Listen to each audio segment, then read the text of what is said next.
What's up, gamers? It's your boy Kyrogus, and today we have something we need to talk about. Something I need to show you, something I'm gonna kind of explain a little bit, and we're gonna...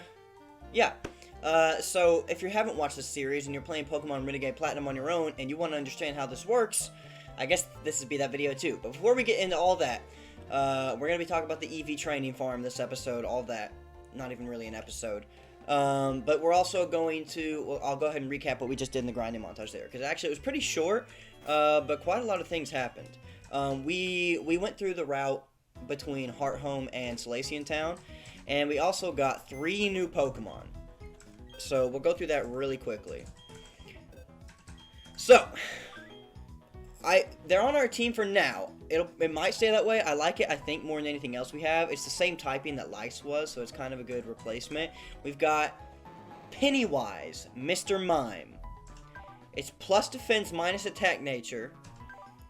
It can just be a good wall for us to have. Its special defense is amazing. Its ability powers down super effective moves. And he is the ultimate screen setter. He's got light screen, reflect. I can get him that light clay. And he can just be really defensive, which is kind of what we need. I mean, Excalibur's kind of a physically defensive wall, and then Castiel and Yorm have decent special defense, but not like a wall. But like Pennywise can be a wall, and he can set up screens, and it can be real good for us. Real good. He's on level 32 right now. We haven't finished grinding because I wanted to go ahead and talk about what we're going to talk about. But we also got that Manaphy egg and hatched Gummy, the Manaphy. And it's a gentle nature plus special defense minus defense. I feel like we've got a lot of gentle natures in this run. Hydration heal status problems if it's raining. That's pretty cool. It's got some cool moves. Heart Swap. The user employs its psychic power to switch stat changes with a foe. That's okay. But we'll probably not keep that one. But it has Tail Glow. The user stares at flashing lights to focus its mind, sharply raising its special attack. I actually saw a comment about this on the last video. I saw that today, actually, because that video just came out today when I'm recording this. But, ooh, Tail Glow is real good. We have a Water Pulse, and they also mentioned in the comment, I was thinking about this as well. Tail Glow with like a Stab Surf, which is like 90-95 power, would be so much damage. So we would keep Tail Glow and then get rid of the other 3 moves for other stuff. And it can probably learn like Dazzling Gleam or those fairy type moves. Gummy could be really good, but for right now, we're not going to use Gummy. Then we caught Lance. Now, I'm going to put the comment up right now, but Lance pinned for having my favorite comment on one of the videos. I pinned his because it was funny. It made me laugh. It had something to do with Animal Crossing. But yeah, here's Lance. It's a Pikachu, the mascot. Calm nature, plus special defense, minus attack. Impetuous and silly, caught in the trophy garden in the backyard of the mansion. It's got static, and it's got Thunderbolt. Thunderbolt is amazing. Its other moves are not that good because it's a special attacker. But Thunderbolt, man, that's a great move. Thunderbolt's a great move. Probably won't use Lance, but yeah. Then we also got Moss Man. Now, I actually really like Moss Man, and I would like to use him, especially because we have a Leaf Stone, and he could be a fully evolved Victory Bell whenever we want. We actually have a lot of stones that could evolve Pokemon. Like we have the Moonstone for Super Yomi. We've got, I don't know, there's more. We got the Dawnstone for Elsa. I'm pretty sure we've got more as well, but yeah, we can evolve a lot of Pokemon. I just haven't wanted to use the stones in case we get something else. We can use the same one that we'd rather have. I also got all the Pokemon I think we might want to use in Box 2. The Pokemon in Box 1, there's still a chance we use them, just not likely at this point. And then, you know. And then we've got gift Pokemon we can't use, like Optimus Prime. Let's not forget about him. Anyways, I'm not trying to waste your time. This is gonna be a tiny little thing. It's gonna come out Saturday. This will be Saturday's episode. But it'll be a short little thing. It's not gonna be any kind of battle. We'll get an encounter in this episode, just so you kind of have something new to look at, along with what else we're gonna talk about. So, but for right now, this is the team we're going with. Pennywise, obviously, we're the reference there.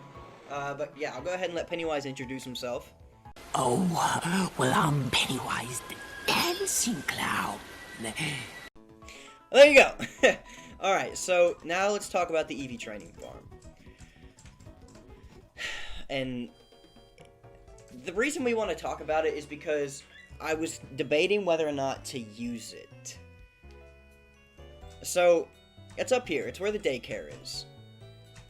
So, if you don't know what Eevee training is, I'm not going to go through a big whole thing about it, but basically what it is when you defeat a Pokemon, you get a hidden value onto the Pokemon that defeated the Pokemon, and anyone who got XP from it. So if you have the XP share, it's the same way. But you defeat that Pokemon, you get a little hidden value that goes towards one of your stats. So basically, if you defeat a Pokemon that has it's called an effort value, but it's EVs. If you defeat a Pokemon that gives you out attack EVs. You get enough of those, and your attack starts getting higher and higher. So, say Jormungandr. Obviously, he's a physical attacker. Look at his physical attack, 124. So, if I wanted to get his attack maxed out as much as this Gyarados' attack could be, I would want to EV train it fully in attack all the way. But every time you defeat a Pokemon, you get an effort value somewhere. So, if you're thinking, I've already been using this Pokemon, how do I even reset the ones I've already got? This guy, I already bought a bunch from him, but he'll sell you all of the berries. Right here, I've got 60 of them because I bought a ton of them.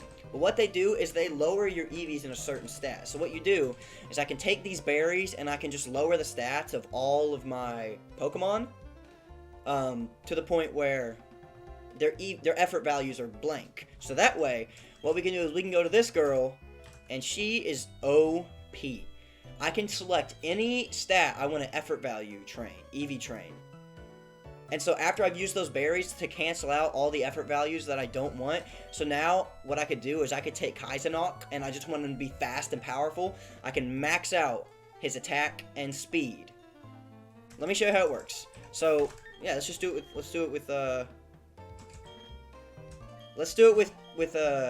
Castiel. Actually, let's do it with Pennywise. I'll show you what I'm talking about. So, we want Pennywise to be specially defensive. So, let's say I want to boost special defense. Start training? Okay. What level of training do you want? I want a lot of special defense, so I'm going to go high. Brilliant, let's get this started. So, we get into a battle, and she'll have a team of 6 Pokemon. And it'll all be Pokemon that give out the most special defense EVs. So, Pennywise comes out here, and it's level 10, so it's no matter what level it is, you get the same EV points. So I can just send Pennywise out here and destroy this team of 6 and get all the EVs. So that's what we do here. We just sit here and one-shot everything, and we even get XP for it. He has the luck. Psychic! There you go. He has the lucky egg, so he's getting even more XP. But yeah, we just do this over and over again and we just get all the EVs we want. And again, we can reset it with the berries, so we can literally perfectly EV train any Pokemon that we want. Now you're starting to see why this is a little OP. That's not the worst of it, though. I say worse. It's actually amazing. The reason why I'm kind of talking like this is kind of a scary thing is because I was thinking this might be a little bit overpowered. Because in a regular Pokemon game, absolutely, this would be the most broken thing ever. Normal Pokemon games aren't that challenging anyways, but this would just be completely off the wall. However, we're not playing a normal Pokemon game. But let me show you the last thing we can do. So you can see that we can EV train any stat we want. There's also an XP option. If you hit experience, she will have a full team of 6 of Chanseys or Blissies that will not attack you. And Blissey and Chansey give you the most XP out of any Pokemon in the game. So you put that lucky egg on, like I have on Pennywise, and I fight these Pokemon, and they just give me monumental amounts of XP. Monumental amounts of XP. It's incredibly easy to train now, so I don't even really have to do grinding in the grass or on trainers. I just come here. Now, I do appreciate one thing about it, though. I didn't try this just in case, because I didn't want to completely throw things out of proportion, but I can't actually select all these. So like if I try to go, oh, I just want to get to level 100 as fast as possible, let me fight the level 85s. Fiddlesticks. I don't think you're strong enough for that level of training yet. So it's based off badges. So I'm pretty sure for every badge that we get in the future, and then I'm not sure how we unlock all of them exactly. But like I can't even select level 35. So right now with the 3 badges that we have, we can only grind on level 25s, which is better. So that way I can't just completely, like, I could still do it easily, but that way it's not like, you get what I'm saying. So I can't just start fighting the level 85s and then just grind up super easy, because they're not going to attack me. They actually use a move which takes their own life. So we just come in with Pennywise, it doesn't really matter what we do. Like I can do nothing and it'll use Healing Wish, which takes its own life, and then I just get, with the Lucky Egg, plus they each give me like over 1,000 XP themselves. It's not even a problem. You see how much XP it gets, and then like, look at how easy it is to grind. Not to mention, EV training gives me the old XP as well. So I probably won't even use the Lucky Egg for most of the. Yeah, I definitely won't. But you get what I'm talking about. So I was gonna do some kind of discussion like, do we even want to use this because it's gonna be OP? But so I researched into it. The rest of the game, I didn't look at like teams or nothing specific. I didn't look at anything like that. The only thing I looked into was do I need to EV train my Pokemon? And from everything that I found, I mentioned last episode that I was told the game doesn't really get hard till after the 3rd gym, and I'm like, dang, I thought the game's been plenty hard. And then I saw this, and I'm like, are you sure this game's gonna get harder if I can have perfect Pokemon? Except I can't adjust their IVs or natures, but EV training matters the most out of all that stuff, and I can literally make the perfect Pokemon. Everything that I found said, yes, you need to do the EV training. Because basically, I don't know if it's going to be this... It won't be this way with wild Pokemon, and I don't know if it's going to be this way with the normal trainers. But every single important battle, so every rival battle, every gym battle, obviously the evil team leaders, the Elite Four, all of them are going to have perfect Pokemon. So perfect IV, EV, natured Pokemon. So to stand any kind of chance with them, you have to do this. Now, I'm given all the tools. Draiano gives you all the tools to do this as easily and as simply as possible. So you can make your perfect Pokemon. Even if you have your perfect Pokemon, they're going to be perfect Pokemon too. So if anything, we're either on an evil playing field or I'm still below because I can't adjust IVs or natures. And they're going to have some wild teams that I'm going to have to try to beat. So this is just for me to maybe get on par with them. So basically, if I don't do this, we're basically screwed if we don't overlevel. Which, what is the fun in that?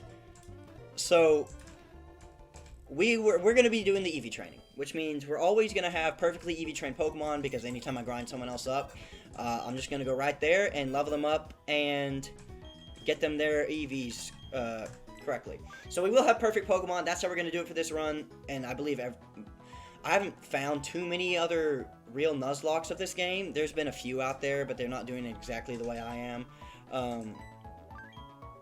And they as well, like, yeah, we're going to be using this. We're going to be using the EV training. And again, I haven't looked up, like, future fights. I don't know anyone's teams or anything like that. All I know is that everyone that I could see said you need to do the EV training to have any kind of chance. And we're going to have to train up a whole lot of Pokemon, because like I said before, we're going to have to change our team around to prepare for what fights are coming up next. So when we know, like, I'll just use the same example as last episode. So when the water type gym's coming up, we need to build a team that's going to be able to counter the water types. And they're all going to be perfectly bred water type Pokemon. We're not having Agni on the team for that. I'm wondering if we even want Kaizenok, because they probably have ice moves. We will build our team to as best counter water as we can. You know what I'm saying? And so we're going to EV train up all of our best Pokemon that can counter that. We're going to keep having our special walls, all that stuff. We're gonna have to build our perfectly balanced team. And then we're going to have to build teams for every fight coming up that we are aware of. So, like, I don't know I remember some of the evil team leaders and, like, their main Pokemon. But they're going to have a full team of 6 for a lot of these fights. And I'm not going to know what they're going to have, so we're going to have to be prepared for anything. But for fights like gym leaders, where I know what type they're going to major in, because they're going to be a strong monotype team, then I know that I have to prepare for that. Anyway, so we are going to use that, and this wasn't like a real episode. This thing's probably only going to be like, what? That was like it probably was only like a 4-minute, if that, grinding montage. I've only been recording for like 13 minutes. So this is going to be like a less than 20-minute video, which is nice for people who have been trying to catch up maybe, because we have a lot of really long episodes. So there you go with that. Now you can see what it's like, and you can have a better understanding of it. I probably won't even really have that many more grinding montages, if any, because I'm just going to be in here finding the same Pokemon over and over and over and over again. And there's not really anything to watch, and it's impossible for any of my Pokemon to die, because none of those Pokemon will attack me. The reason why I've been having these grinding montages up is so you know that I'm not cheating by, like, oh, my Pokemon died during the grinding, but it's like, I did all this grinding off screen, because that's a little sketchy, because you don't know if any Pokemon died or not. But like, none of these Pokemon have the ability to attack me. Like, it's literally just, I'm in there for free. I just have to put in the time to do it. So I'm probably just not even going to show grinding montages anymore, because it's just going to be a waste of time for you to watch me have no chance of dying for however long it takes me to train these Pokemon up. So yeah, but now you've seen it all, you know how it works, and that's what we're going to do.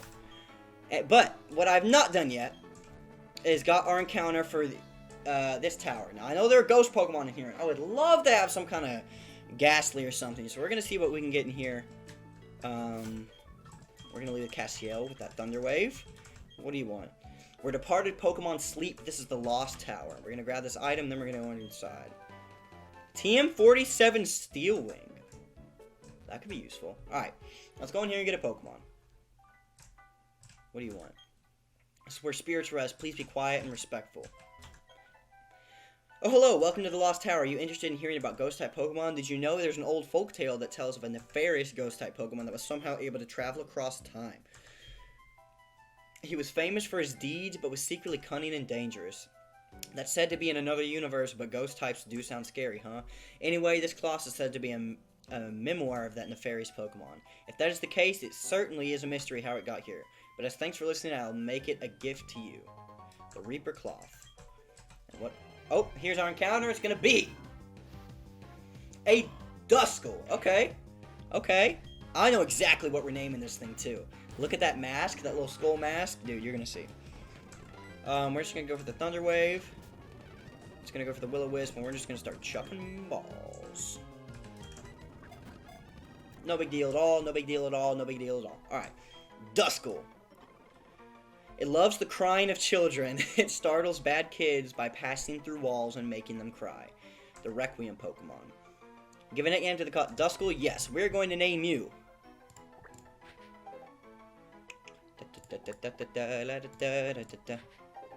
Uka Uka from Crash Bandicoot. There you go. I think that's a pretty perfectly fitting name. So, yep, I think that's going to be this little half episode. This is going to be 15.5. It's going to be similar to how episode 11.5 was, except that one was still like 45 minutes of me doing stuff. But yeah, this is all we're going to have for today. We're going to have another episode tomorrow because you know how... I think I said earlier this is coming out on Friday, but we don't even release videos on Friday. It's coming out Saturday. Yep, we'll have another episode tomorrow because we do back-to-back on the weekend, Saturday, Sunday, Tuesday, Thursday. That is our upload schedule. I'm going to keep reminding you. Listen, guys, we got to get more... You know what? I'm not even going to talk to you about it. I don't want to be that guy. I'm not going to beg for likes or views or subs. Even though I really want it. I'm sorry for breathing on you there. Anyways, I'm going to go ahead and get out of here. I'm not going to drag this whole thing out like we've done before. I'm just going to kind of go ahead and go and actually let you have your short little video. So there you go. Now you've got the whole explanation. I'm going to go ahead, before the next episode, I'm going to EV train whatever team we decide to go with. It'll probably be this one. I'm going to go ahead and EV train them up, and I'll try not to get them too high of a level. I'll try to keep it down as much as I can. I'm not going to use the Lucky Egg or anything like that. They also gave us the Power Braces. That we can use to EV train them even faster. The, where are they at? They're probably at the bottom. The Power Weight, Anklet Band, it just helps you EV train whichever stat you're interested in faster. Anyways, I'm going to do all that off screen, and for the next episode, we're going to have our EV train team up, and I would assume that we're probably not going to see any tough teams like that until the next gym. The fourth gym is going to be fighting type, and so we're going to have to build our team around that, but we actually got a pretty good one already, like, we got Psychic on Excalibur, we've got Fairy and Flying on Togekiss, we've got Gyarados, which is Flying, we got Psychic with Pennywise, we've got Extrasensory, which is a strong Psychic type move on Typhlosion. Pretty much everything can counter it in some way, except for Kaizenok. Now, they're definitely going to have counters. I guarantee they're going to have some Thunder Punches, some Ice Punches, some knockoffs. They're going to have counters, and they're going to be strong. And we're probably going to lose some Pokemon, but I'm going to do everything I can to prevent that. Anyways, I'm going to catch you guys in the next episode. It comes out tomorrow. It'll be episode 16. Can't wait to see you there. Thank you so much for watching. Peace out. See ya. Catch you on the flip. Sometimes I forget how to do my own intro.